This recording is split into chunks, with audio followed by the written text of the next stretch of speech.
Bună, dragii mei! Bine ați venit, bine ați revenit! Eu sunt Meme și, ca de obicei, vă reamintesc cât de minunați sunteți. Astăzi fac citirea pentru energia momentului prezent. Să vedem ce mesaje ne mai apar. Luați de aici doar lucrurile cu care rezonați și folosiți-vă, evident, discernământul pentru buna desfășurare a vieților voastre. Energia este generală și colectivă, suntem toți parte dintr-un întreg, dar manifestăm diferit. Dacă nu rezonați, eu vă mulțumesc tare mult, mergeți acolo unde mesajele vă sunt mai pe plac sau mergeți acolo unde rezonați mai bine cu mesajele. Să vedem.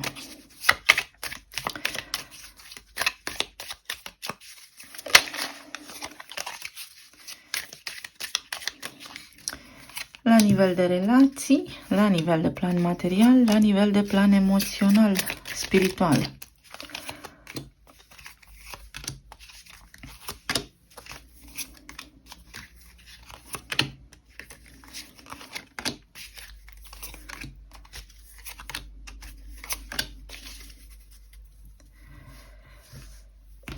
Ce ne aduce energia de astăzi?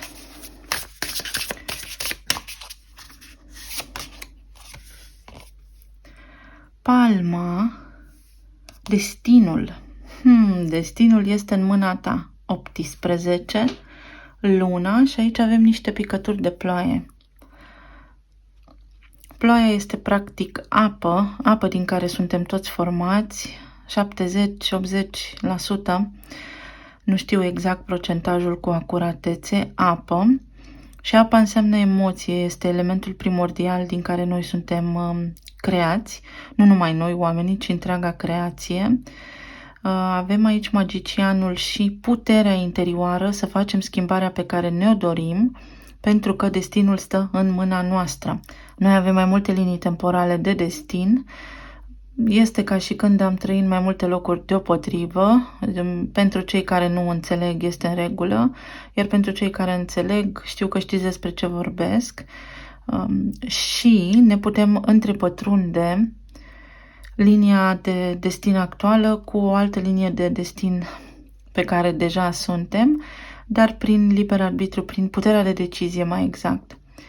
1 plus 8 fac 9, este starea noastră de plenitudine, divinitatea din noi, care experimentează prin noi și avem aici fix simbolul mâinii drepte, care înseamnă manifestare. Prin stânga primim energie, prin dreapta dăm energie și manifestăm.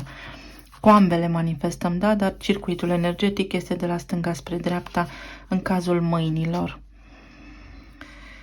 O palmă, poate ați primit o palmă de la destin, cum se spune, și sunteți îndurerați, sau poate acum provocarea în care vă regăsiți este fix ceea ce aveți voi nevoie pentru a vă schimba destinul.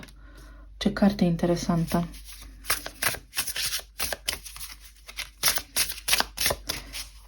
Unii dintre voi vă doriți o călătorie, cristalul, realizare nouă, iată cum se leagă din nou. Veți vedea cu claritate sau situația în care vă regăsiți voi vă oferă claritate pentru un alt viitor pe care vi-l faceți singuri. Foarte frumos. Cristalul acesta este un cuarț alb în care se reflectă practic realitatea pe care noi o avem în fața ochilor noștri acum. Adică clar vedere. Putem vedea clar o soluție în provocările pe care le avem. Floarea de lotus și aici spune luminarea. Știți că mie nu-mi place să spun iluminare pentru că nu este corect, nu este de fapt termenul pe care îl căutăm noi în viața aceasta. 27 din nou 9, 9, 9, 9, ce cifră puternică, o transformare. Deci vedem cu claritate o soluție la provocările pe care le avem sau nu neapărat provocări, la situațiile cu care ne confruntăm acum. Foarte frumos mesajul.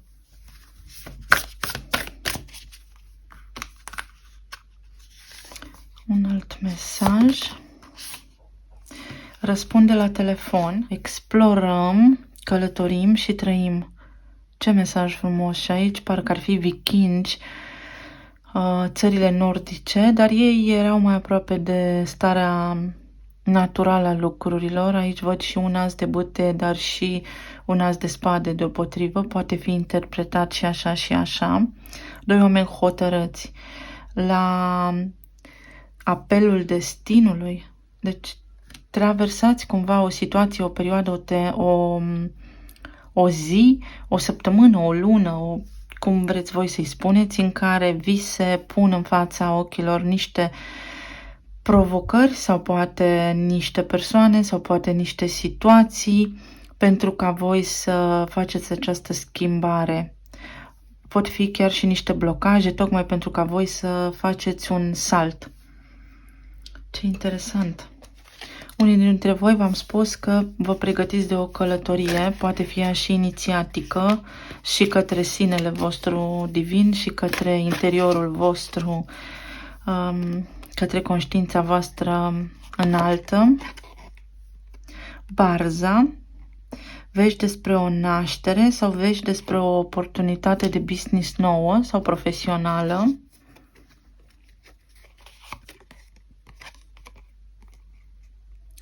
Și o tigaie pentru prăjit, ceva provocări și acuzații.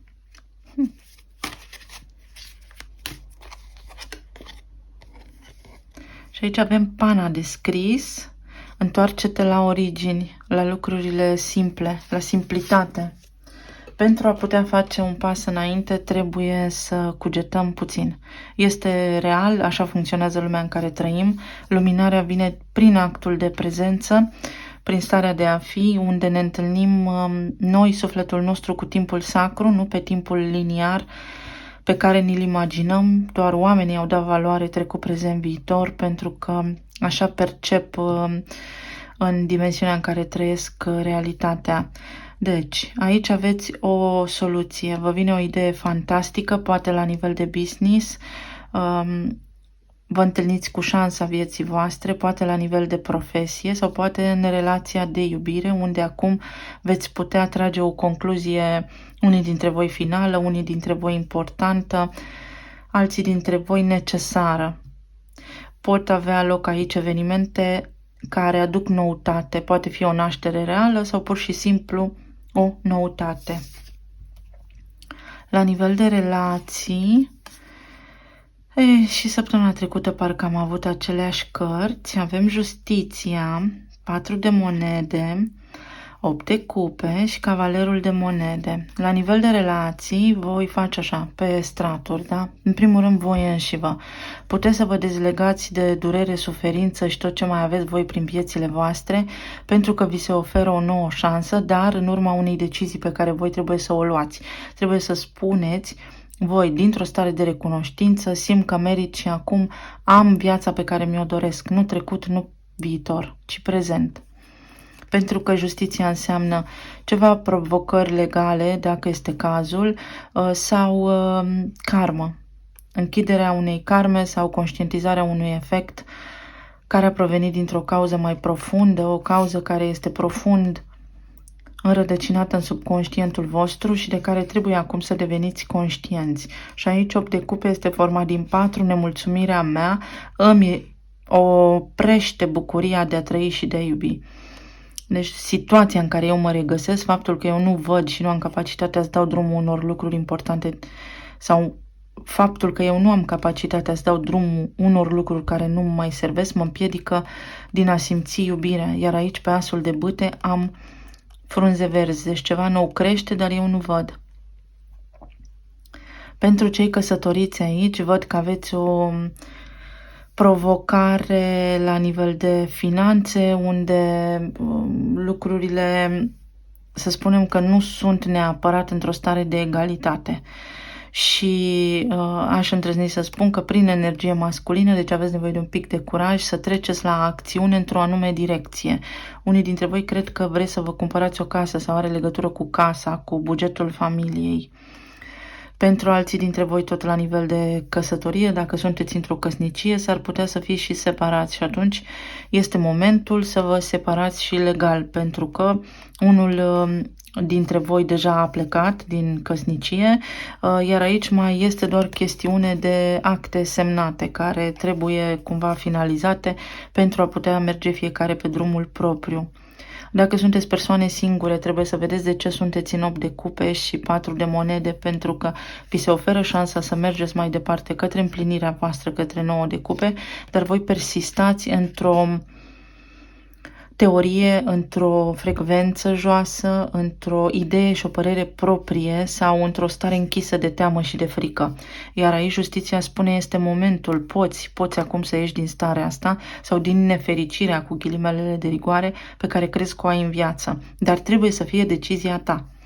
Iar pentru cei care sunteți în separare, persoana la care vă gândiți voi acum parcurge un drum karmic. Și justiția aici spune că este un moment prielnic pentru ca persoana aceasta să învețe o lecție aici sau traversează o lecție în care voi ar fi bine să nu interveniți. Cu cât interveniți mai mult, cu atât preluați și voi acea lecție. Să vedem mai departe despre ce este vorba, pentru că sunt tare enigmatice aceste cărți. Ce ne arată 8 de cupe pentru cei singuri? 5 de spade. Pentru cei singuri arată că sunteți cumva voi împotriva realității voastre, că una spuneți și alta faceți, vedeți? Că vă creați singur destinul prin ceea ce spuneți și că aveți niște blocaje mentale. Încercați să vă adunați mintea și să înțelegeți că puterea stă în cuvânt și ceea ce spuneți voi devine realitate. N-am noroc în dragoste. Desigur că n-ai. Exact așa spune energia. Totul se întoarce exact cum pronunțăm. Pentru cei căsătoriți, avem înalta preoteasă. Aici sunt ceva provocări cu, v-am spus, s-ar putea ca unul dintre parteneri să aibă dependențe și celălalt să nu știe și să afle sau să aflați acum că partenerul vostru are o dependență, pentru unii dintre voi cu gambling, jocuri de noroc, pentru alții dintre voi cu alcool sau mai știu eu ce fel de dependențe, pentru că sunt o sumedenie. Și acum este momentul să vă invitați partenerul la o terapie sau vă este teamă că partenerul va ascunde ceva sau poate fi fix despre a nu ști ce se întâmplă cu partenerul pentru că partenerul vostru are o stare proastă și nu înțelegeți de ce. Regina de cupe este iubire, dar vedeți că la picioarele sale are apele agitate, are apa agitată practic și nu puteți parcurge această distanță între ceea ce vă doriți voi și căminul vostru. Din nou, este... S-ar putea să vă întrebați ce simte partenerul vostru pentru voi în acest moment, dacă situația mai merită sau nu mai merită, sau aveți pur și simplu o stare de tensiune, 8 de cupe, înalta preoteasă, o stare de tensiune, vreți să descoperiți ceva, vreți să lăsați în urmă niște lucruri acolo care au legătură cu relația voastră de iubire sau pur și simplu prin ceva ce partenerul vostru face astăzi aveți impresia că nu vă iubește și nu vă respectă. Iar pentru cei care sunteți separați, 8 de cupe aduce 6 de monede, exact cum spuneam, este o situație pe care trebuie să o lăsați să fie cel puțin o perioadă, pentru că iese soarele, dar vedeți, se repetă din nou ideea de 4 de monede, deși am 6, iar acest personaj ridică, are una în mână și una e a destinului. Dacă voi interveniți, ajungeți în 5 de monede, în ceartă, nu în ceartă, în abandon, în tristețe, deci oricum preluați. Trebuie să facă și destinul aici ceva. Și destinul înseamnă energia voastră amândorura, realitățile voastre întrepătrunse. Această persoană are nevoie în acest moment să parcurgă această lecție karmică, dacă voi vreți să mai aveți o șansă împreună. 4 de monede are aici. Eremitul. Este un moment de elucidare a misterului și de introspecție. Persoana la care vă gândiți voi, dacă sunteți separați, este într-o stare de izolare, este cumva în pribegie, în Izolare emoțională în acest moment. Poate aveți de face cu cineva care lucrează în notariate, avocatură, legislație, contabilitate, profesor, are niște preocupări în tot cazul și sau s-ar putea să se chinuie să renunțe la niște dependențe și să nu știe cum. S-ar putea să descoperiți că are niște provocări financiare sau niște datorii pe care și le-a făcut. Pentru cei care sunteți căsătoriți aici cu eremitul, nu vă dau niște calcule, nu dați de fapt de cap unor calcule, nu știți cu bugetul familiei ce să faceți, ce s-a întâmplat, pentru că vreți să faceți ceva împreună și aici apare cumva tensiunea dintre voi doi, pentru că unul este mai relaxat, iar celălalt nu. Iar pentru cei care sunteți singuri, trebuie să înțelegeți exact de ce sunteți singuri și cum anume va afecta trecutul, pentru că personajul acesta se uită către trecut. Iar aici avem pentru voi 5 de spade. Trecutul vostru este stăpânul vostru în acest moment și trebuie să înțelegeți de ce. Și aici avem 8 de spade, pentru că aveți un blocaj. Un blocaj al trecutului. Pentru justiția avem înaltul preot.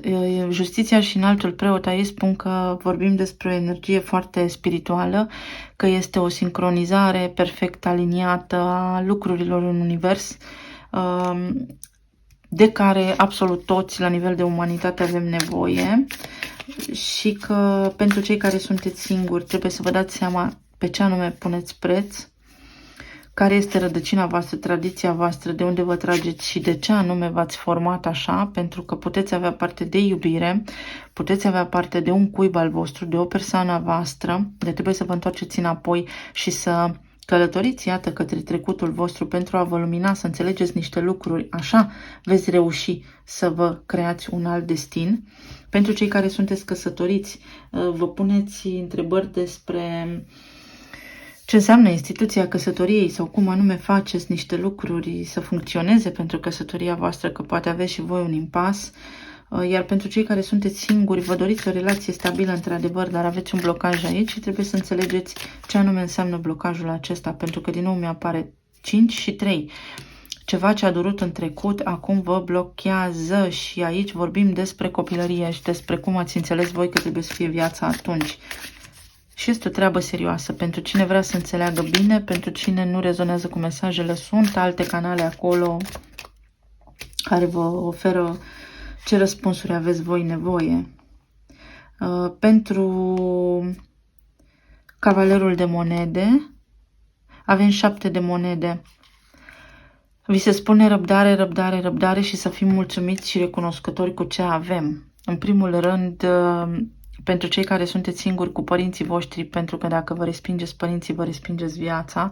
Cred că am mai zis și dacă am mai zis, repet, și dacă n-am mai spus, vă spun acum. Pentru cei care sunteți căsătoriți, un pic de liniște este necesară aici. Da, voi s-ar putea să aveți o provocare din aceasta de natură financiară sau să fie un pic de lipsă de echilibru acolo în funcție de care câștigă mai mult și cum, sau unul dintre parteneri să aibă un blocaj și să nu câștige nimic acum, iar voi să nu știți ce să faceți și aveți parte de certuri din această privință. Iar pentru cei care sunteți singuri, acest blocaj are legătură cu tot ceea ce ați învățat voi până la vârsta de 7 ani. Încercați să citiți puțin psihologie și cum se formează creierul unui copil până la 7 ani și atunci veți înțelege că toate cărțile de tarot de fapt despre asta sunt, despre conștiința omului. Aici avem turnul, vedeți, o separare, o ruptură, ceva ce s-a produs acum sau ce nu funcționează literalmente bine pentru voi acum este de fapt în favoarea voastră, pentru că este intervenția destinului sau a sinelui vostru superior care vă arată drumul către realizarea voastră, către împlinirea voastră, dar voi trebuie să-l realizați, să aveți această conștientizare. 2 de cupe, să aveți capacitatea să acceptați să stați singuri cu voi în oglindă. Unii dintre voi aici aveți provocări cu copiii și poate aceste lucruri au dus la ruptura relației, dar nu neapărat. Iar aici este judecata, fenomenal, care spune că este vremea să o luați de la început. Să faceți pace, să nu vă mai certați, pentru cei care sunteți singuri. Să vedeți exact de ce v-ați despărțit anterior sau poate dacă ați fost singuri o viață, ce anume v-a împiedicat să aveți o relație, pentru că de undeva ați căpătat o credință care nu e a voastră. Pentru cei care sunteți căsătoriți acum, ce anume tot aveți de vă certați atât pentru că de iubit undeva vă iubiți sau să înțelegeți ce v-a atras unul la celălalt în primă fază. Iar cei care sunteți în separare, acest lucru a fost intervenție divină aici, pentru că trebuie să evitați aceste lucruri de provocări și de acuzații. La separarea voastră au dus aceste lucruri care au durut. Provocări, certuri, acuzații, nemulțumire. Și acelea au creat un blocaj în timp, s-au construit cărămidă peste cărămidă și trebuie reparate. Voi pe drumul vostru, persoana la care vă gândiți, voi pe drumul său. Este important ca oamenii să facă salturi în conștiință, altfel...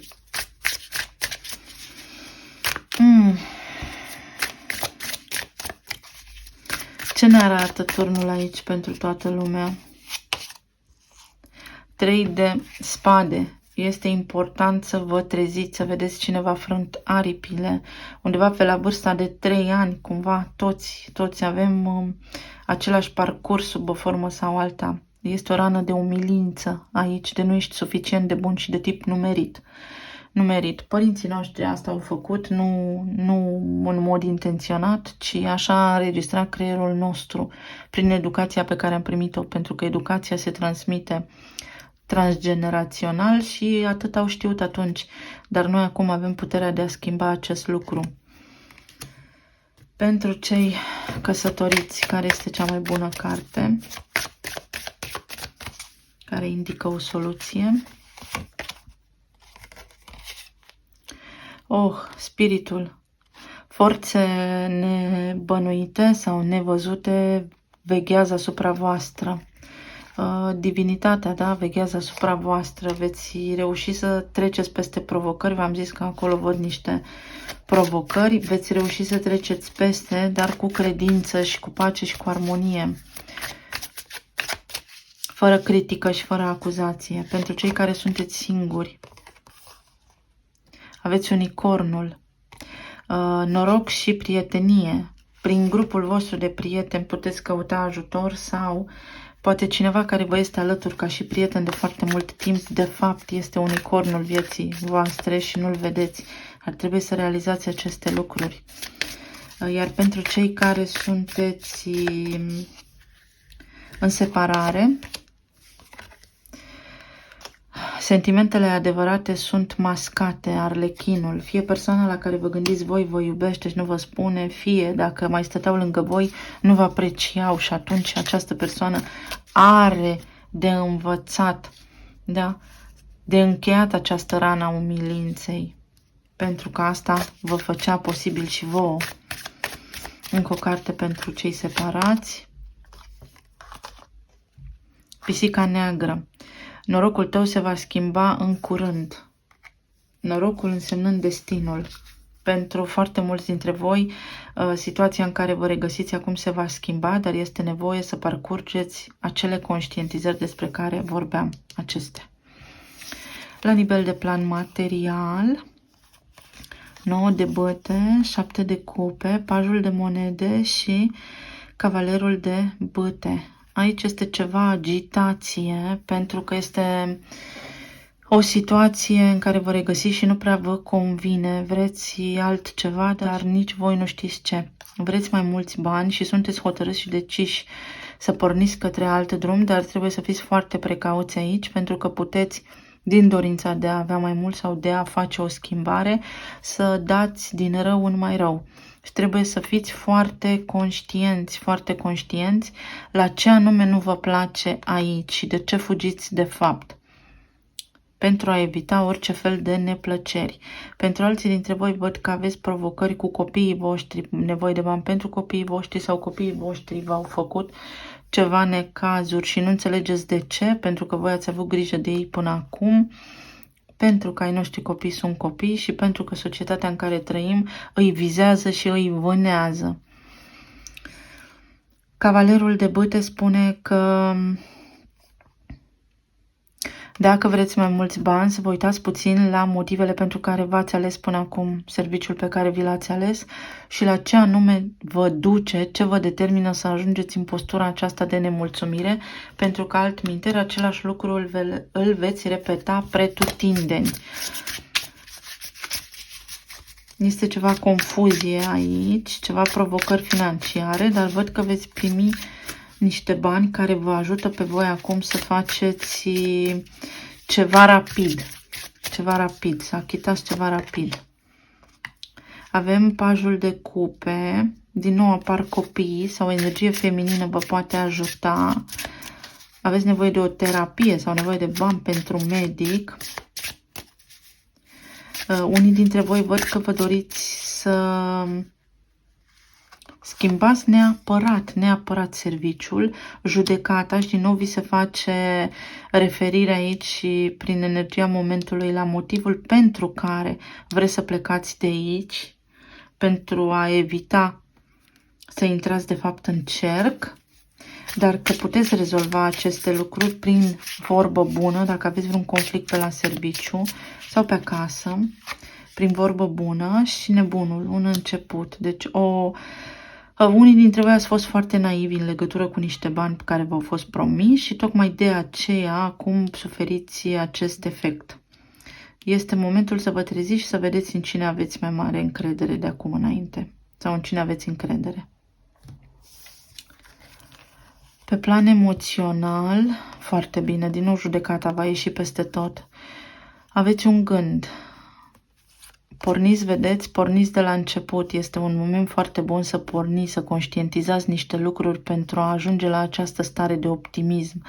Este ceva foarte bine aici pentru voi, o decizie pe care o veți lua, vă schimbă linia de destin și judecata, dar trebuie să renunțați la ceva vechi, la ceva ce ați făcut voi până acum și nu a funcționat. La nivel medical, din nou o decizie. Aveți de luat o decizie care vă ajută să vă puneți pe linia corectă.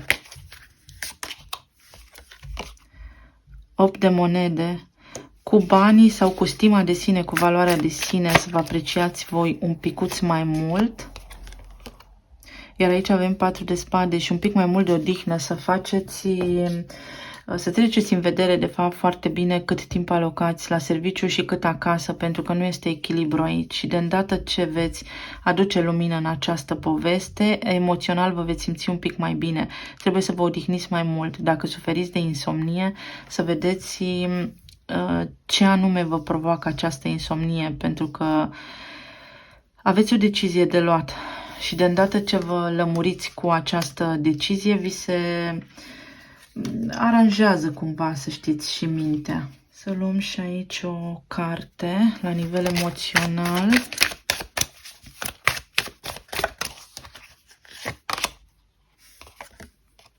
Oracolul. Caută înțelepciune și ghidare de la cei bătrâni și înțelepți.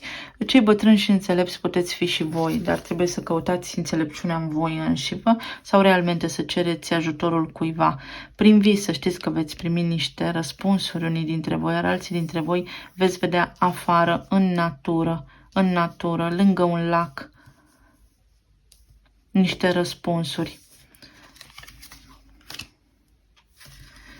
Și ce arhetip vă ajută? Noiembrie, evident că nu ne lasă noiembrie, Pluto și Jupiter. Transformarea și regenerarea. Jupiter ne ajută în acest moment prin conjuncția cu nodul nord să ne transformăm foarte profund, în timp ce Pluto același lucru îl face. Ne ajută să ne asumăm responsabilitatea vieții noastre pentru a ne controla noi și nu ceilalți. Talismanele.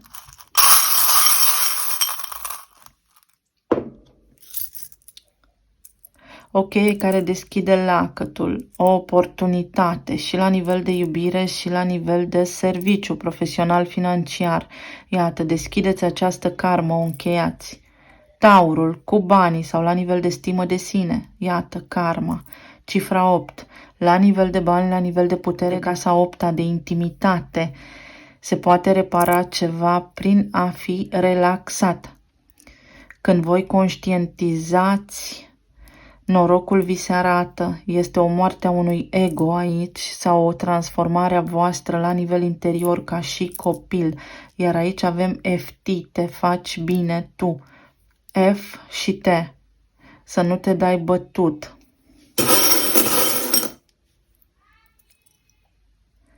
Aici avem din nou o provocare cu copiii, cu părinții. La nivel de iubire, iată, cineva vă salută. Vedeți din nou palma. Da, vă puteți schimba destinul, relația în care voi sunteți și v-ați regăsit în ultima perioadă vă ajută să vă schimbați destinul, să închideți o karmă din trecut. Aici avem Taur și Scorpion, să scoateți la suprafață niște lucruri foarte profunde. La nivel de serviciu, de asemenea, să ieșiți de pe acest drum închis și să faceți tot posibilul pentru a vă extinde, pentru a vă înălța, dar este chestiune de karmă aici și o închideți, trebuie să vă folosiți intuiția. Eu vă mulțumesc tare mult, dragii mei, să fiți bine, sănătoși, să aveți parte de o zi bună, minunată și să ne reauzim cu bine și data viitoare. Pa, pa!